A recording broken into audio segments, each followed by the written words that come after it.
Deep Dive with Mohu. Okay, so diving into something super important today. Yeah, Lab safety. absolutely. And Well, lab safety, I like to think of it as almost like a safety net, right? okay. But it's woven from knowledge and careful practice. I love that analogy Yeah. of a safety net. Okay. Yeah. So it's not just about like one person being responsible. No. It's like a whole system. It's a system. Yeah. And all these organizations, they're kind of like the weavers of that net. Gotcha. Okay. Yeah. And the document highlights some of the major players. Yeah. Like OSHA. Okay. You got the CDC, the Joint Commission, College of American Pathologists. Okay. So help me unpack that a little bit. Sure. What are they actually doing to make labs safer? So OSHA, the Occupational Safety and Health Administration, they're like the watchful guardians, right? Yeah. They make sure that employers are providing a safe work environment. Oh, okay. So it's more on the employer side. Yeah. So they enforce things like the right to know standard. Right to know. Yeah. And that means that you have a right to know about the hazards of any chemicals that you're working with. So it's like before you even open a bottle, Right. Exactly. you need to understand what you're dealing with. You need to know what's in it, what it can do to you, how to handle it safely. Right. You wouldn't just get into a car without knowing how to drive it, right? Exactly. It's the same with chemicals. Gotcha. And then you've got the CDC, the Centers for Disease Control and Prevention. Okay. They publish tons of safety standards and guidelines that labs can use to develop their own safety programs. Right. And then specifically for healthcare facilities, you have the Joint Commission and the College of American Pathologists. Right. And they issue standards, and they actually accredit labs that meet their criteria for safety and quality. So it's like a multi-layered system, Each organization's kind of contributing to keep things safe. Precisely, yeah. And the thing to remember is that these regulations, these aren't just, bureaucratic hurdles to jump over. Right. They're born out of years of experience, Yeah. research, and sometimes, unfortunately, accidents. Right. They exist to protect people. Right. And that's powerful. Yeah, no, absolutely. And that brings us to like building a safe lab, which this document goes into. What Yeah. really jumped out at you here? Well, they really emphasize the importance of having a formal safety program. Okay. And that's often a requirement for accreditation. Gotcha. Think of it as like the lab's safety constitution. Oh. It's the roadmap for creating and maintaining a secure environment. Gotcha. So like a plan, basically. Yeah, a plan. And then within that program, you have key roles.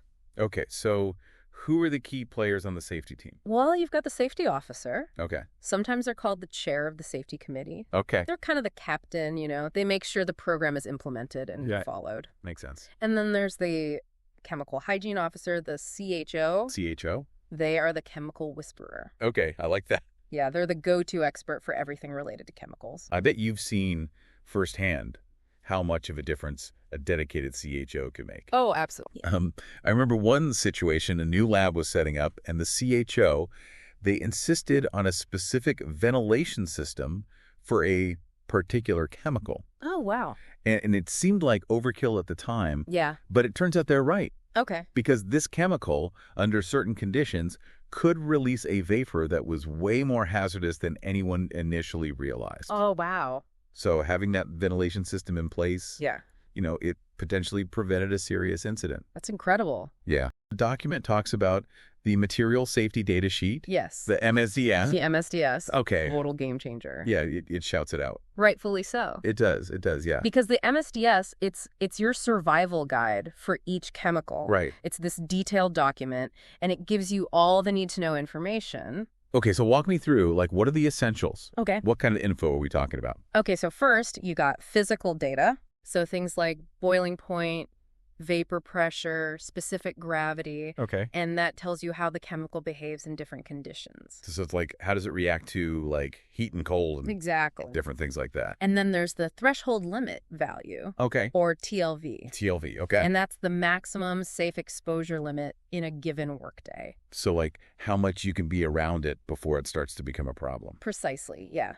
But the MSDS doesn't stop there. Okay. It covers spill procedures, disposal methods, first aid instructions. Got it. And crucially, the personal protective equipment that you need. The PPE? The PPE, yes, to handle the chemical safely. See, this is where I feel like some people might zone out. Yeah. But it's so crucial. It is. It's not just knowing what it is. Right. It's knowing how to be around it safely. Absolutely. And I have a story to illustrate that. Okay. I once saw a researcher, they were handling a fairly common solvent, something they used all the time. Right. They were wearing gloves, lab coat, the usual, Right. but they didn't check the MSDS for this particular batch. Oh. And it turns out that this specific batch required a respirator, slightly different formulation. Really? Yeah, and thankfully someone else noticed. Okay. But it was a near miss. And it highlights why that MSDS check is non-negotiable. Wow, that's a really good reminder. Yeah. To never get complacent, right? Exactly. Okay, so last but not least, Okay. let's tackle toxicity. All right. So the document calls out carcinogens, Right. mutagens, and teratogens. Yeah, the big three. What makes these guys so dangerous? Well, think of these as the big three of chemical hazards. Okay. Carcinogens can cause cancer. Right. Mutagens can alter your DNA, leading to a whole host of issues. And teratogens can cause birth defects. So essentially like different levels of potential harm. Right? And that's why it's so important to know which category a chemical falls into. Exactly. And the MSDS will list those classifications. Okay. So you're aware of the risks and can take appropriate precautions. So it's all about understanding how these chemicals can impact your health. Right. Both immediately and down the line. Exactly. Short and long term. Yeah, absolutely. Yeah. Well, this has been so insightful. My pleasure. Really appreciate it. So for our listener, like, what are the big takeaways that they should walk away with today? Well, lab safety is a shared responsibility. Yeah. You know, we have these amazing organizations that are setting the standards. Right. And then it's on each of us to put that knowledge into practice. Right. Yeah. And the MSDS, you know, the MSDS is our best friend. Yes. Treat it like a sacred text. I love that. Yeah. I love that. Mm.